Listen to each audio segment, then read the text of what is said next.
Hello there and welcome to a Guild Wars 2 Online PvP match commentary. This is episode number 5 of our pre-season videos leading up to the release of the game. When we then enter season 1 and we're going to have lots of stuff going on there with live streams. We're going to have a couple of different seasons of programs, including some build guides. We have all kinds of stuff going on, lots of action in the works for that. So don't forget to subscribe if you're interested in checking all that stuff out in the future. So we're on the Forest of Niflhel for this map, and this boy is using a bleed burst damage spec, and you'll see that being used a lot in this video, the stacking up of bleeds to get very high damage spikes. We're engaging here against this ranger. We're up at the keep. The ranger's being forced back there. We've got a guardian joining us as well, assisting us in pushing this player back. That guardian is using a scepter at the moment, so they're able to deal some range damage against the target and apply some burning effects to them as well. They are going down to our rifle there. We switched over to the rifle at the last second. Heading back up towards the keep now, but the red team have come in en masse, and we're going to be forced away from that fight. We're being engaged here by a Mesmer. This Mesmer's pushing us back. This is Geojar. You're going to see them quite a lot in this game. They were a very dominant force throughout this match. They seem to be pushing us back pretty hard here. The red team have 2 points captured at the moment, and we've only got the 1, but the points are very even. Both teams have also got their bosses, so we are all buffed with that buff from the mini bosses on this map. Our heal's just coming up in a second. We're going to manage to get that off just in time before we die. There we are. Turning around to engage against the Mesmer now, but the Mesmer does already have clones up, so it is quite hard to tell which is the real player. Got a Phantasm up there as well. This is all confusing, and our blue player has gone down. We're going to be finished off there by Geojar, trying to get the knockdown on them, but they actually finished it off before it was triggered. Well played there by Geojar to bring down our warrior we're following. But yeah, unfortunate play there from the warrior. It could have gone so differently, but the red team just managed to get to that central point a little before the blue team got in there, and we were ganked pretty heavily and pushed away. So both teams have 1 point captured. The Blues have a very slight lead. There's Geojar once again. We're going to be engaging against them again, but it seems there are some other players around them as well. There's a Thief there engaging us with Unload, and a Ranger coming in there as well, dropping down a Call of the Wild on us, and we are going to go down there. Absolutely massive damage on those multi-hit skills from the Unload, the Call of the Wild. Sorry, Hunter's Call, that is not Call of the Wild. Yeah, massive damage stacking up us there. You can just see the power of all those blows on that kill screen right there. So, unfortunate start to this game for our player we're following. It does get better, I do promise, so stick with us for a little while longer. But yeah, that was a very unfortunate beginning to the match, but it will get better, I can guarantee. So we're currently going to head towards the mine. The reason for this is if you actually look on the map in the bottom right hand side, you can see that a lot of our players are already up towards the keep. We don't need to go and be joining in there. And there seems to be a lot of red players over here anyway at the moment. We've got a blue player down by the look of it. Engaging here, this is Elementis we're engaging against. Very squishy targets, they're very vulnerable to those bleed stacks we're able to deal. They also have, they're one of the low HP targets, which is very important to remember. The low HP targets are some of the weakest professions against this style of build.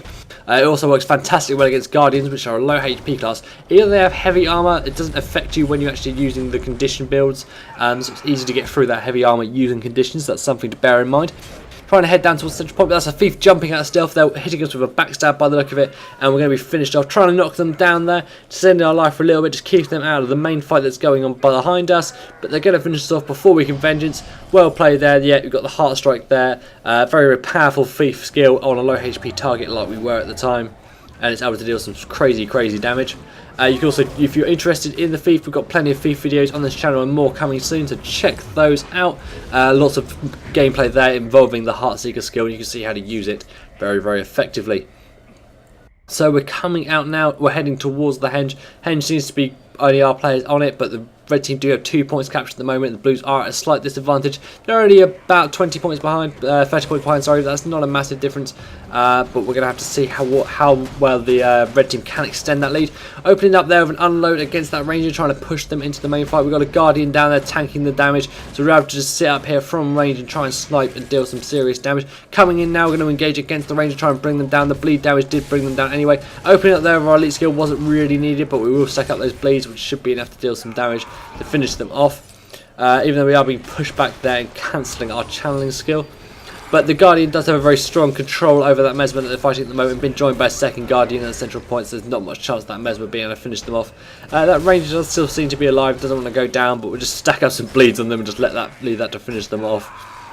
There they are, hopefully going down. Lasting a really strange tile. I don't know quite what's going on there. We seem to be getting interrupted quite often.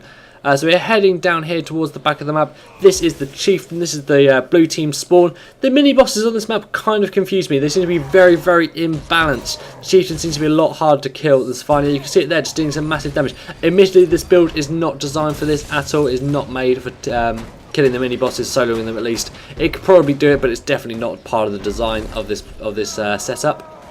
But yeah, Safania is a lot easier to kill. Safania's gone down as well for the other team, so it's still very even on the score. There's only 7 points in it, so it's all closing back up. So we're heading now. This is the keep. We're coming up towards the side of the keep. If you were up here, you could perhaps snipe using a rifle from this higher point, or come down there with the swords and engage from the lower point on the main capture point.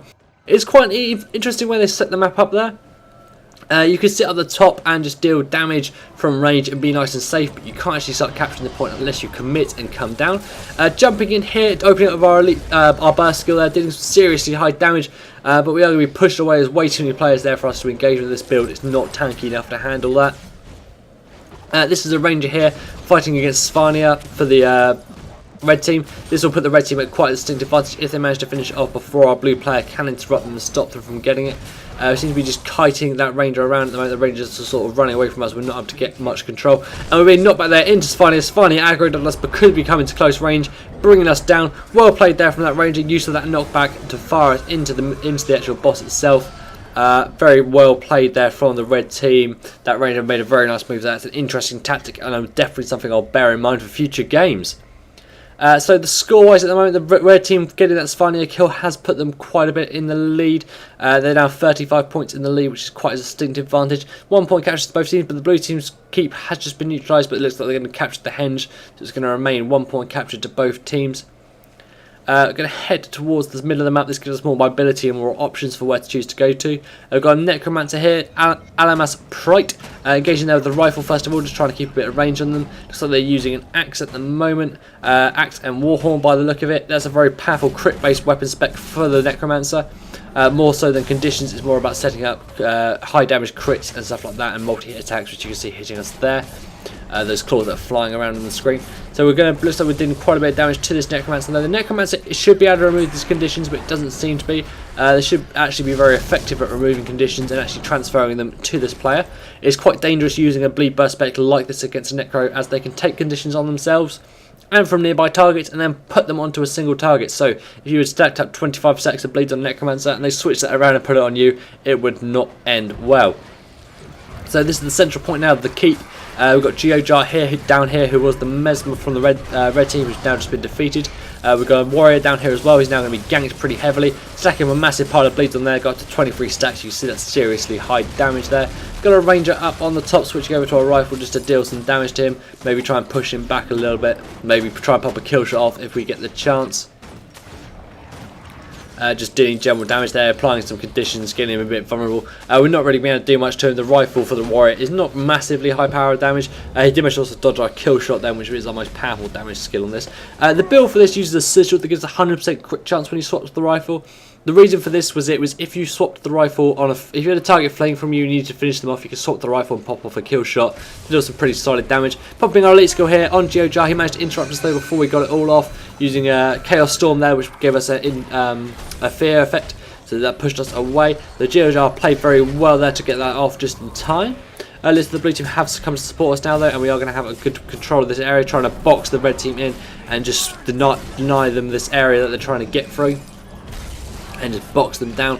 It looks like we're now attacking the Necromancer, trying to stack up some blades on them. There's our elite skill, our burst skill coming off there. 25 stacks of blade. You saw the damage. It brought them down in seconds. It's so powerful on players who do not have condition removal. It's not quite as powerful in the tournament games, as most players there will have condition removal and then will know how to use it. But in these pickup group games and this general structure PvP, it's hugely powerful. We have gone down here. There's lots of players around us. Are we going to finish off this Necromancer before they finish off us? And the red team have also managed to get a triple capture at the moment and are now closing in massively. We're using our vengeance skill there to get back up to try and finish off some of these players.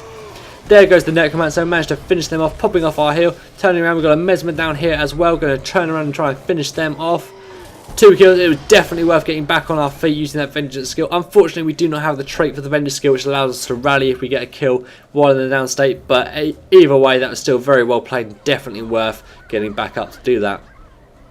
Coming down to the final seconds of the game now, there's literally moments in it. The red team are going to take the victory, and there they go, they win. Very high scoring players from both teams there. Absolutely fantastic match to watch. It was a little bit of a rough start for our player, but it did even out, and they did get a pretty good game out of that towards the end. I hope you've enjoyed this video. If you did, leave me some feedback in the comments below. If you didn't enjoy the video, leave me some comments in the feedback below. I need to get some information on what to improve for these videos.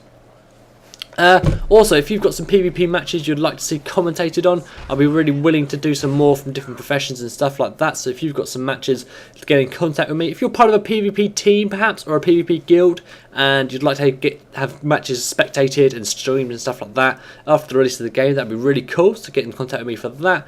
Yeah, that's basically everything I can think of for the minute. So I hope you've enjoyed this video. Have a nice day.